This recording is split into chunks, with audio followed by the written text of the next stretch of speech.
Dear student, आज हम सीखेंगे कि दर्पण सूत्र कैसे सिद्ध करते हैं। यदि आप हमारे चैनल पर नए तो चैनल को सब्सक्राइब कर लें। वीडियो पसंद आता है तो लाइक और शेयर जरूर करें। तो दर्पण सूत्र, जिसे हम दर्पण समीकरण भी कहते हैं, आज का ये हमारा टॉपिक है। और हम इस सूत्र को इस प्रकार से सिद्ध करेंगे कि इसमें एक भी प्रकार का डाउट आपके मन में ना होगा। तो देखिए, जो ये सूत्र होता है 1/f बराबर 1/v प्लस 1/u। और इस सूत्र को मैं एक बार और सिद्ध कर चुका हूं, जो कि आप चाहते हैं तो वीडियो के डिस्क्रिप्शन में जाके वहां पे लिंक है, देख सकते हैं। मैंने वहां पे इसे दूसरे तरीका से सिद्ध किया था और यहाँ से दूसरे तरीका से सिद्ध करूंगा, जो कि बेहद आसान है आज वाला। तो देखिए, इसे हमें सिद्ध करने के लिए दो दर्पण चाहिए, यानी कि अवतल और उत्तल। और हम दोनों में से किसी को लेके इस सूत्र को सिद्ध कर सकते हैं। तो आज हम अवतल दर्पण का उपयोग करेंगे और इस सूत्र को सिद्ध करेंगे। तो हम हेडिंग डाल लेते हैं अवतल दर्पण से या अवतल दर्पण के द्वारा। अवतल दर्पण के द्वारा। तो देखिए, हमें इस सूत्र को सिद्ध करने के लिए एक अवतल दर्पण की आवश्यकता। तो हम एक अवतल दर्पण बना लेंगे और अवतल दर्पण की हम परिभाषा जानते हैं कि वैसा दर्पण जिसका परावर्तक सतह धंसा हो उसे हम अवतल दर्पण कहते हैं, यानी बाहर वाला सतह कलई किया गया हो।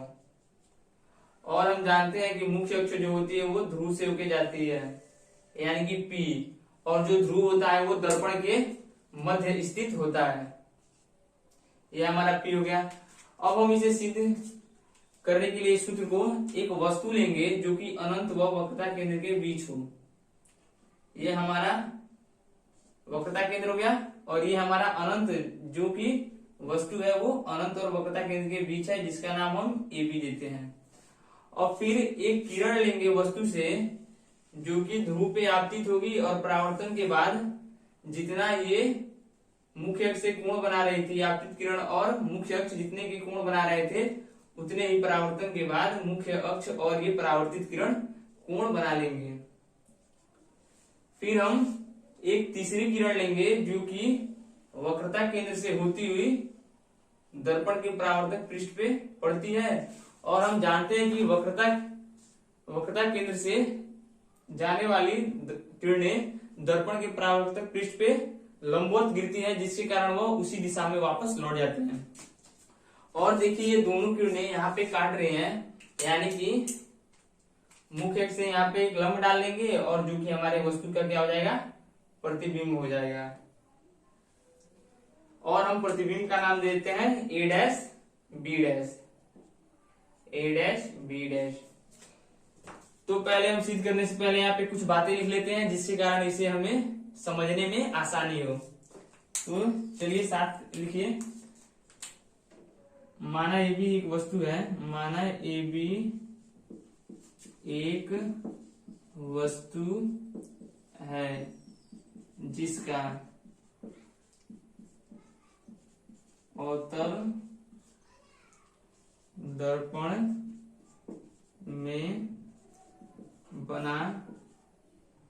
प्रतिबिंब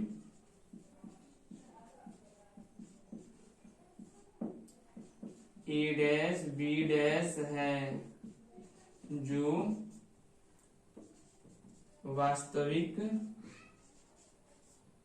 जो वास्तविक व उल्टा है। तो हमने लिखा, माना AB एक वस्तु है जिसका अवतल दर्पण में बना प्रतिबिंब A', B' वास्तविक और उल्टा है। इससे पहले आप एक बात ध्यान दीजिए कि हमें प्रतिबिंब बनाने के लिए कम से कम 2 किरणों की आवश्यकता होती है, और अनंत से अनंत जितने भी, यानी कि मैक्सिमम अनंत किरणें ले सकते हैं और मिनिमम 2 किरणें। ठीक है, तो ये बातें हो गई। अब हम क्या करेंगे, इस त्रिभुज में, इस वाले त्रिभुज में और इस वाले त्रिभुज में बात करेंगे, यानी कि BAC, B', A', C में बात करेंगे। तो लिख देता हूं अब त्रिभुज BAC तथा त्रिभुज B dash A dash C में क्या लिख रहे हैं कि ये कोण 90 का है, ए बी सी, और फिर B dash A dash C 90 का है, जो कि दोनों में समकोण है, तो ये आपस में बराबर होंगे। बी ए सी बराबर B dash A dash C, और बगल में लिख लेंगे प्रत्येक समकोण कोण। और हम जानते हैं कि प्रत्येक समकोण कितने का होता है, 90 अंश का होता है। और फिर देखिए ये वाला कोण इस वाले कोण के बराबर है, बी सी ए बराबर है ए dash B dash A dash B dash sorry A dash C और बी डैश सी, क्योंकि दोनों सम्मुख कोण है और सम्मुख कोण आपस में बराबर होती हैं। तो यहां पे लिख देता हूं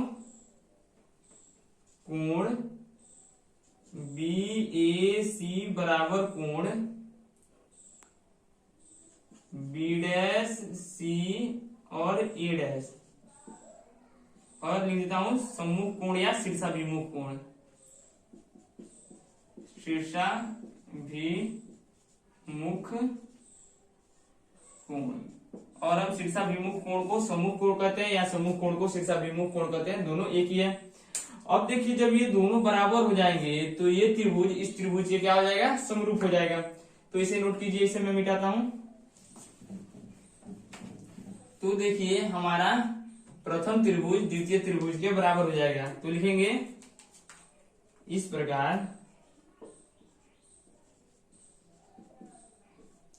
त्रिभुज बी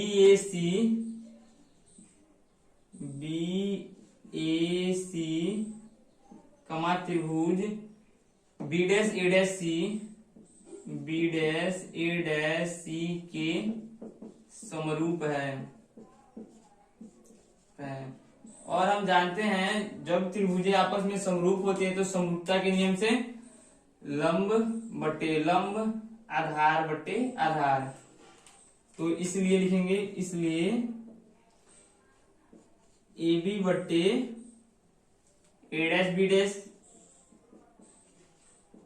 बराबर सी ए बटे सी ए डैश। और फिर इसे हम समीकरण 1 मान लेंगे। अब हम बात करेंगे, इसको पहले मिटाता हूं। अब देखिए अब हम क्या करेंगे, अब हम इस पूरे बड़े वाले त्रिभुज, इस पूरे ए बी पी, इस पूरे बड़े वाले और फिर ए डैश बी डैश पी, इस छोटे वाले त्रिभुज में हम बात करेंगे, क्योंकि हम देख रहे हैं कि ये दोनों कोण बराबर होते हैं, क्योंकि परावर्तन के नियम से आपतित किरण परावर्तित किरण के बराबर होती है। तो इसे नोट कीजिए, इसे मिटाता हूं और मैं ये सूत्र आपको आज बेहद ही आसान तरीके से समझा दूंगा। तो देखिए अब त्रिभुज बी ए पी तथा त्रिभुज बी ए पी और त्रिभुज B dash A dash P, B dash A dash P में, तो पहले वाले की तरह ये कोण 90 का है तो ये भी कोण 90 का होगा, यानी कि कोण बी ए पी बराबर कोण B dash A dash P, और लिख लेंगे बगल में प्रत्येक समकोण, प्रत्येक समकोण।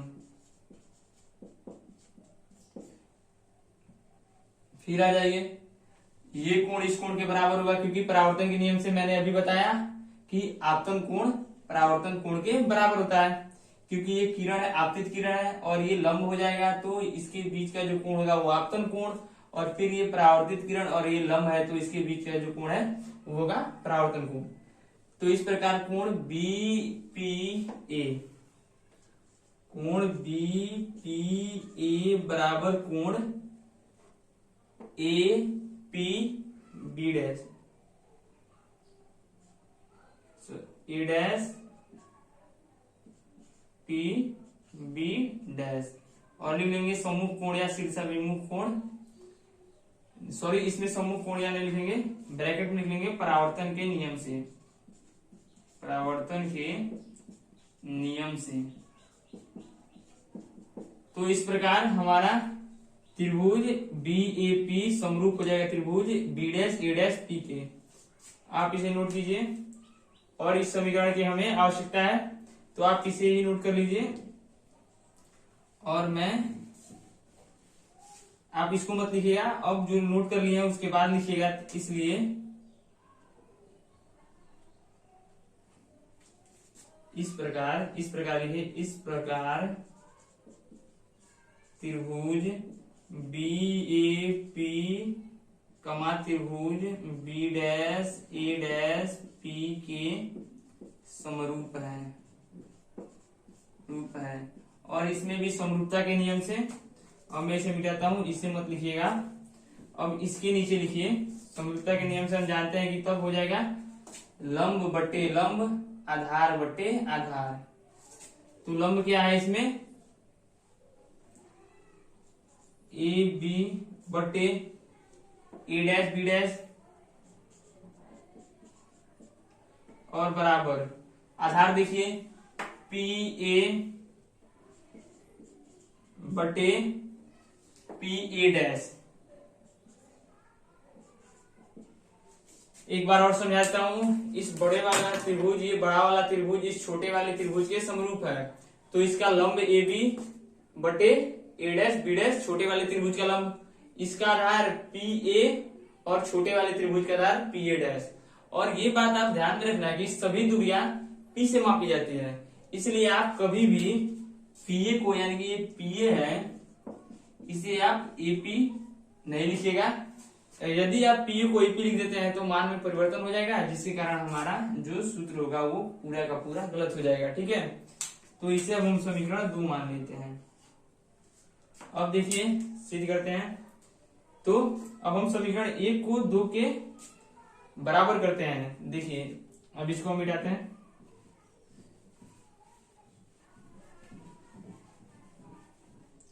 तो देखिए समीकरण 1 व 2 से तो लिख देंगे समीकरण 1 व 2 से। तो आप समीकरण 1 में क्या देख रहे हैं, ये लेफ्ट हैंड साइड बराबर है लेफ्ट हैंड साइड, यानी कि बायां पक्ष बराबर है बाएं पक्ष के, तो हमारा दाहिना भी पक्ष बराबर होगा, यानी कि हो जाएगा CA बटे CA' और बराबर PA बटे PA'। और इसे हम समीकरण 3 मान लेंगे।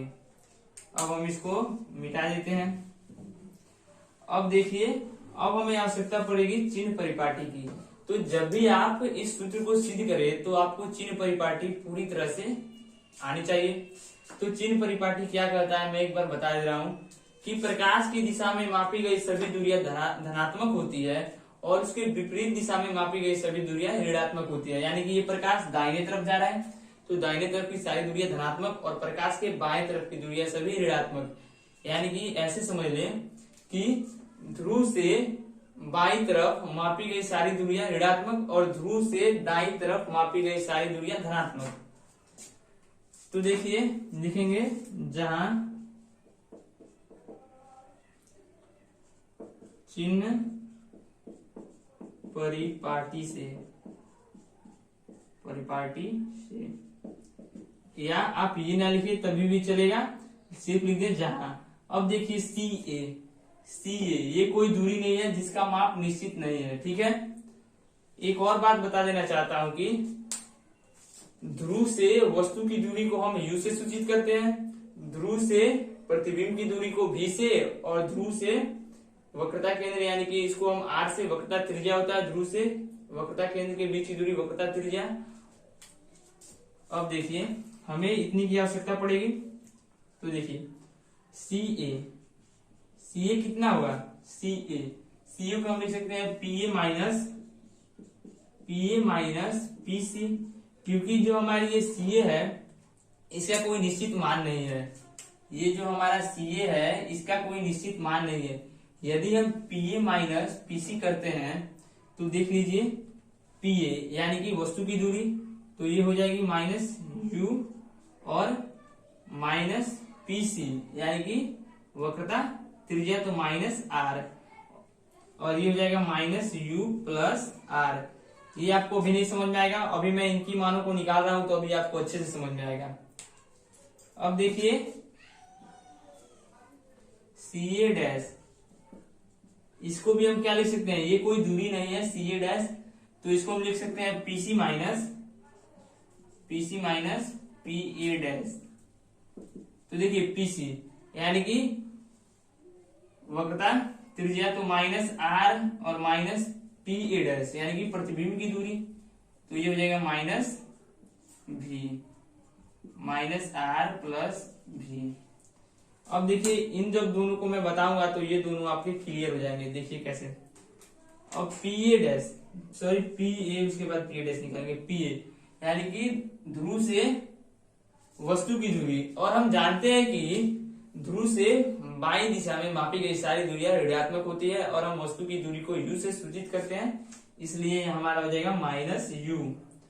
अब फिर से पी ए डैश बराबर यानी कि ध्रुव से प्रतिबिंब की दूरी, और हम जानते हैं कि बाईं तरफ की सारी दूरियां ऋणात्मक होती है, और हम प्रतिबिंब की दूरी को भी से सूचित करते हैं, इसलिए माइनस भी, क्योंकि ये बाईं तरफ है। अब देखिए हमने निकाला था C A, P A minus P C, ठीक है, तो पी ए हमारा कितना है माइनस यू है, और पीसी हमारा है, पीसी वक्रता त्रिज्या है जो कि हमारा माइनस आर है, और ये माइनस आर इसलिए क्योंकि ये बाईं दिशा में है, और ये यहाँ का माइनस ये है इसलिए माइनस माइनस प्लस, सेम उसी तरह इसमें भी है। पीसी यानी कि पीसी हमारा ये वक्रता त्रिज्या, माइनस आर क्योंकि बाईं दिशा में है, फिर माइनस यहाँ पे, फिर पी ए डैश यानी कि प्रतिबिंब की दूरी जो कि माइनस भी है, तो माइनस माइनस प्लस हो गया। अब हम इस मान को उठा के इसमें रख देंगे तो हमारा जो भी सूत्र है वो आ जाएगा। तो अब मैं यहाँ पे मिटा रहा हूं इसको, आप इसके नीचे लिखिएगा, जगह नहीं है इसलिए मैं यहीं पे लिख रहा हूं कि चिन्ह सहित मानों को समीकरण एक में रखने पर, और ये बात ध्यान में रहेगी जब भी ये मान रखेंगे तो हम जो इनके आगे चिन्ह लगे हुए हैं वही रखेंगे। माइनस यू है तो माइनस यू रखेंगे, सिर्फ यू नहीं रखेंगे, माइनस बी है तो माइनस बी रखेंगे, सिर्फ भी नहीं रखेंगे। तो अब हम इन मानों को इस समीकरण में रखेंगे। तो देखिए लिखेंगे समीकरण एक नहीं, समीकरण 3 में रखने पर। अब देखिए मैं इसको मिटा देता हूं, सिर्फ इतना रखता हूं क्योंकि जो हमें आवश्यकता है उसे हम छोड़ देंगे, हमारे पास पर्याप्त जगह नहीं है। एक बार मैं इन मानों को यहाँ पे बगल में लिख लेता हूं, सी ए बराबर माइनस यू प्लस आर, फिर से सी ए डैश बराबर माइनस आर प्लस भी, और इसको लिख लेता हूं पी ए बराबर माइनस यू और पी ए डैश बराबर माइनस भी। अब मैं इसको मिटा देता हूं। अब हम समीकरण 3 में चिन्ह सहित मानों को रख देंगे। तो देखिए सी ए माइनस यू प्लस आर लिख देंगे, माइनस यू प्लस आर बटे सी ए डैश माइनस आर प्लस भी बराबर पी ए माइनस यू और बटे पी ए डैश माइनस भी। तो देखिए इस माइनस से इस माइनस को कैंसिल कर देंगे तो बचेगा माइनस यू प्लस आर बटे माइनस आर प्लस भी बराबर यू भी। अब हम तिरछा तिरछी गुणा करेंगे, तो इसे मिटा के और इस तरफ बढ़ाते हैं, तो ऊपर वाले का इस नीचे वाले में और इस ऊपर वाले का इस नीचे वाले में, तो गुणा करेंगे तो हमारा आ जाएगा माइनस यू से भी में करेंगे तो माइनस यू भी, फिर प्लस आर से प्लस भी में करेंगे तो भी आर या आर भी बराबर यू से माइनस आर में करेंगे तो माइनस यू आर, फिर यू से प्लस भी में करेंगे तो प्लस यू भी। अब देखिए यहाँ पे आर को हम क्या लिख सकते हैं, हम जानते हैं कि आर बराबर क्या होता है, पढ़े हैं, आर बराबर क्या होता है 2f। हमने पढ़ा है कि आर बराबर 2f होता है, यानी कि दर्पण की वक्रता त्रिज्या उसके फोकस दूरी के दुगुनी होती है। तो आर की जगह पे 2f रख देंगे, minus u v plus v 2f बराबर minus u r plus, r की जगह पे हमें 2f रखना है, यू 2f प्लस यू भी, और बगल में लिख देंगे चूंकि आर बराबर 2f, ताकि समझने वाला समझ जाए। अब मैं इसको मिटाता हूं, इसकी आवश्यकता नहीं है, इसे नोट कर लीजिएगा।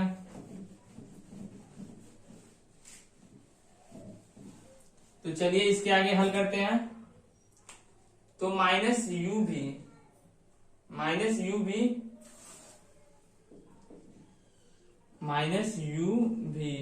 और इस माइनस को इधर लाएंगे तो वो भी हो जाएगा माइनस यू भी, फिर ये है 2v2f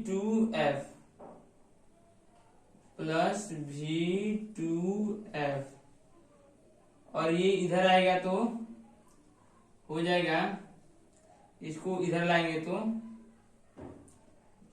प्लस, इसको उधर ही छोड़ देते हैं, उधर ही रहने दीजिए इसको, माइनस u2f। तो अब देखिए माइनस यू भी और माइनस यू भी, माइनस 2u और प्लस ये हो जाएगा 2vf बराबर जो माइनस 2uf। अब इसको इधर लाएंगे तो ये प्लस हो जाएगा, इसको उधर ले जाएंगे तो ये माइनस हो जाएगा। तो हो जाएगा क्या हमारा u, इसको इधर ला रहे हैं पहले, माइनस प्लस हो जाएगा क्योंकि दाहिनी तरफ बाएं तरफ आएगा दाहिनी तरफ से, तो 2uf प्लस 2vf, और ये बाएं तरफ जाएगा तो 2uv। अब देखिए इसमें हम 2 कॉमन ले लेंगे, इसकी आवश्यकता नहीं है, इसे मिटाता हूं, नोट करिए इसको। अब देख लीजिए जब हम इन दोनों में से 2 कॉमन लेंगे तो बचेगा क्या, uf प्लस vf, और बराबर ये बचेगा 2uv। तो 2 से 2 कैंसिल, एक बार में बचेगा uf प्लस vf बराबर uv। अब दोनों पक्षों में uvf से भाग दे देंगे, लिख देंगे अब दोनों पक्षों में uvf से भाग देने पर तो देखिए ये हो जाएगा हमारा uf बटे uvf प्लस vf बटे uvf बराबर uv बटे uvf। तो इसे नोट कीजिए, इसे मिटाते हैं, अब आवश्यकता नहीं है इसकी। तो देखिए यहां से uf कट जाएगा, ऊपर 1 बचेगा, vf से vf कट जाएगा, ऊपर 1 बचेगा, uv से uv कट जाएगा, ऊपर 1 बचेगा, यानी कि हमारा क्या क्या बचा, 1/v प्लस 1/u बराबर 1/f। यही हमें सूत्र सिद्ध करना था, जिसे हम सीधा लिख लेते हैं, या 1/f बराबर 1/v प्लस 1/u। तो ये हमारा सूत्र था जिसे दर्पण सूत्र या दर्पण समीकरण कहते हैं, और इसे भी हमें सिद्ध करना था। तो चलिए इस प्रकार हमारे वीडियो का अंत हुआ। यदि आपको वीडियो पसंद आता है तो वीडियो को लाइक करें, चैनल पर नहीं तो चैनल को सब्सक्राइब करें तथा अन्य दोस्तों के पास शेयर करें।